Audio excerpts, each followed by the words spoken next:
Assalamualaikum warahmatullahi wabarakatuh.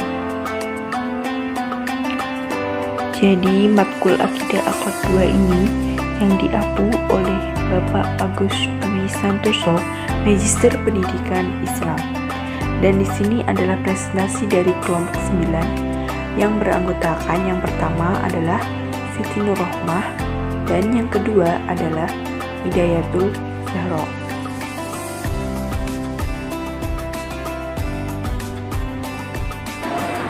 Saya Siti Nurrohmah. Di sini saya adalah pemateri 1. Baik, kita mulai, yakni yang kita bahas dari kelompok 9 kali ini adalah akhlak tercela. Jadi akhlak tercela di sini dibagi menjadi 4, yakni yang pertama adalah licik, yang kedua adalah tamak, yang ketiga adalah aniaya atau zalim, yang keempat adalah diskriminasi. Sebelum kita membahas 4 akhlak tercela tadi, kita akan membahas dulu tentang pengertian dari akhlak tercela. Akhlak tercela adalah semua sikap dan perbuatan yang dilarang oleh Allah karena akan mendatangkan kerugian bagi pelakunya ataupun bagi orang lain. Akhlak tercela licik. Jadi pengertiannya adalah kata licik berarti itu banyak akal yang buruk, pandai menipu, culas, curang, dan licin. Selanjutnya adalah ciri-ciri dari licik. Yang pertama itu tidak suka melihat orang lain itu bahagia. Yang kedua, dia lebih suka melihat orang lain itu menderita. Yang ketiga, dia itu selalu berpikir untuk mencelakakan orang lain. Yang keempat, selalu ingin serba jalan pintas. Dan yang terakhir, dia itu sangat pandai. Nah, selanjutnya adalah bahaya dari licik. Bahaya licik yang pertama adalah bagi orang lain, yakni kita itu sering melihat orang yang sikut sana sikut sini untuk mencapai tujuannya. Dia hanya memanfaatkan orang lain saja agar tujuannya itu tercapai.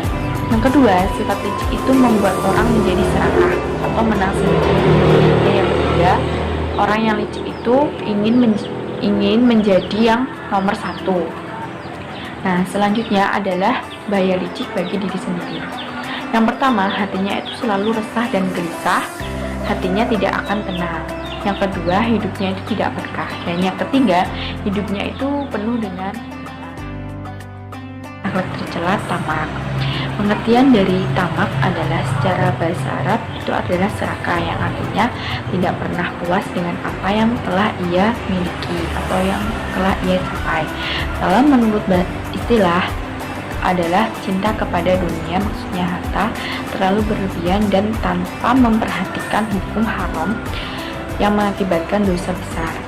Yang kedua, ciri-ciri tamak. Yang pertama adalah tidak mensyukuri nikmat yang telah dimiliki. Yang kedua, selalu merasa kurang padahal telah mendapatkan banyak nikmat. Yang ketiga, ingin memiliki sesuatu yang dimiliki oleh orang lain. Yang keempat, dia tidak mau hartanya berkurang sedikit pun.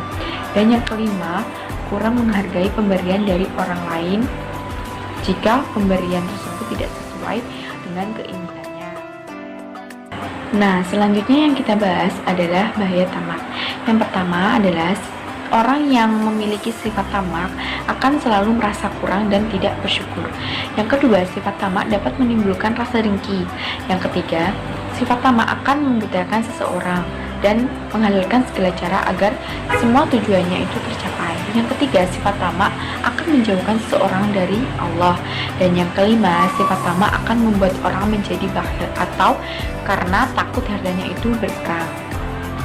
Nah, selanjutnya adalah cara menghindari tamak. Yang pertama itu kita harus selalu mensyukuri nikmat yang telah diberikan oleh Allah. Yang kedua, kita harus membiasakan diri dengan sifat yang ikhlas dan rendah diri. Yang ketiga, kita harus membiasakan diri dengan sifat yang pemurah dan jujur. Yang keempat, kita harus membiasakan hidup dengan sederhana, hemat, qanaah, dan zuhud. Dan yang terakhir, kita harus menghindari sifat iri jika melihat orang lain itu banyak hartanya. Nah, selanjutnya materinya akan dilanjutkan oleh teman saya, yakni Hidayatul.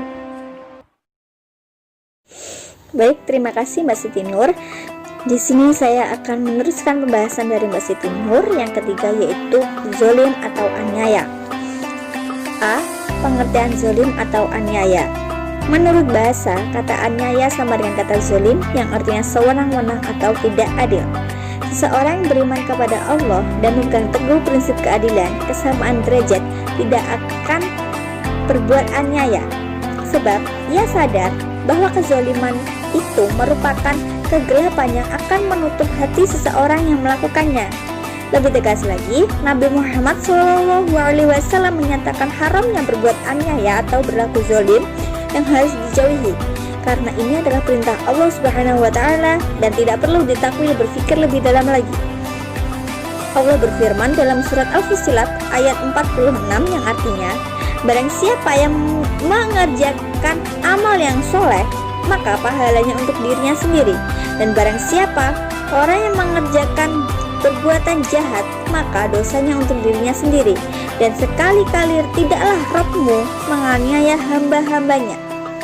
Dari ayat di atas dapat disimpulkan bahwa tidak mungkin Allah melakukan kezaliman atau aniaya kepada hambanya.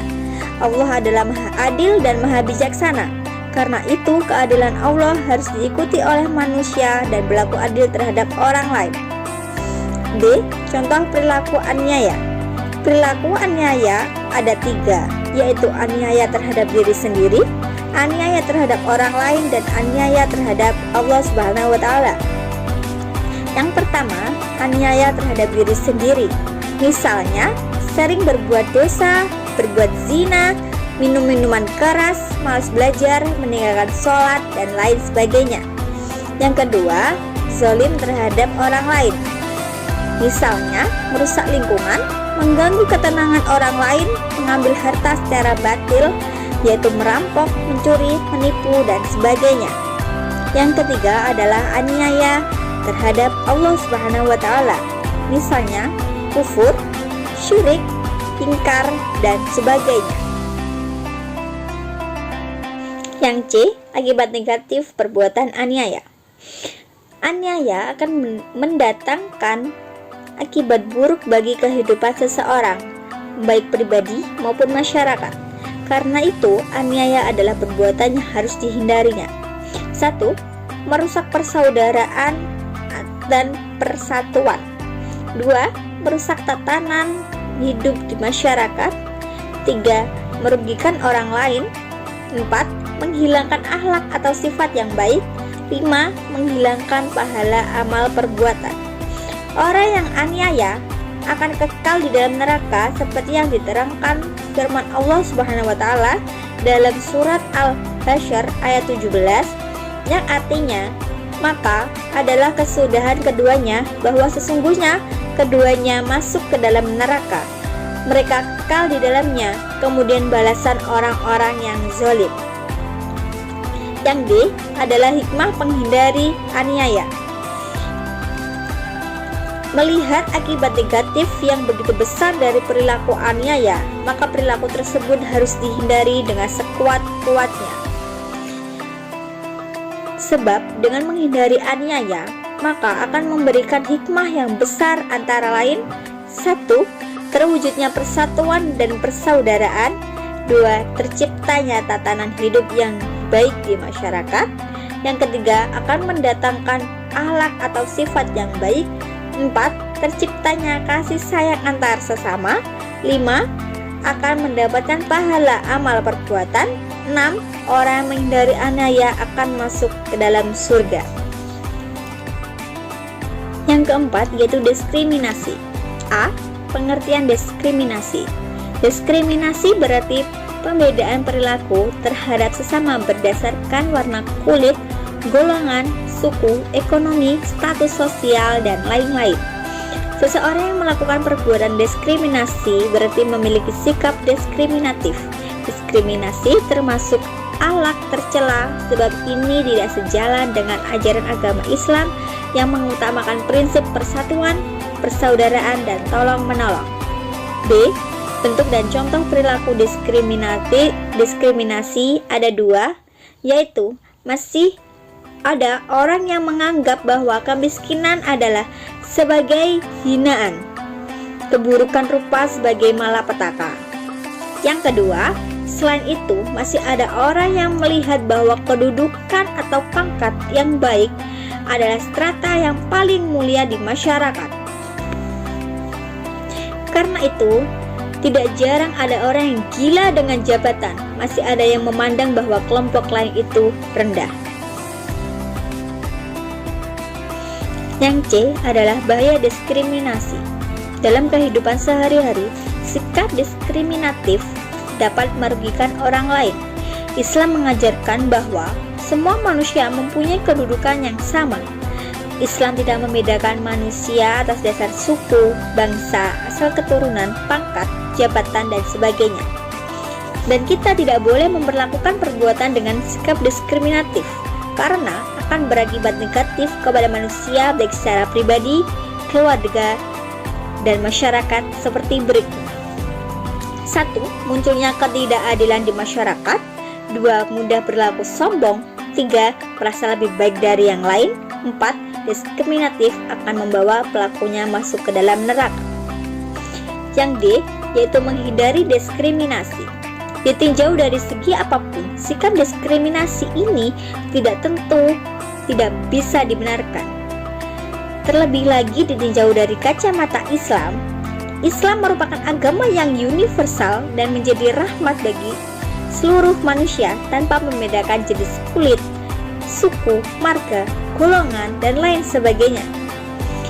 Yang menentukan kemuliaan seorang bukan jenis kelamin, suku, bangsa, dan status sosialnya, tetapi dari ketakwaan yang mencerminkan dalam perilaku kehidupan sehari-harinya. Melihat akibat negatif yang ditimbulkan sikap diskriminatif tersebut, maka kita harus menghindari perbuatan tercela tersebut. Dengan menghindari dan berlaku sekuat tenaga meninggalkan sikap tersebut, maka akan membawa hikmah yang sangat besar, seperti terciptanya keadilan di masyarakat. Orang tidak mudah berlaku sombong, menganggap bahwa orang lain adalah sama dan saudara. Orang yang menghindari sikap diskriminatif akan membawanya masuk ke dalam surga. Lalu bagaimana Islam memandang diskriminasi? Ajaran Islam menolak dengan tegas diskriminasi atas nama perbedaan warna kulit, ras, suku, bangsa, status sosial, jabatan, dan lain-lainnya. Seorang tidak akan mendapatkan hak istimewa berdasarkan status sosial dan jabatan. Misalnya saat sholat berjamaah, siapapun yang datang terlebih dahulu di masjid berhak berada di saf paling terdepan. Sebaliknya, meskipun seorang pejabat pun, jika ia terlambat datang, tidak berhak atas saf terdepan jika sudah terisi semua, karena yang dipandang dalam Islam hanyalah ketakwaan seseorang. Sekian penjelasan dari kelompok kami, kurang lebihnya mohon maaf. Wassalamualaikum warahmatullahi wabarakatuh.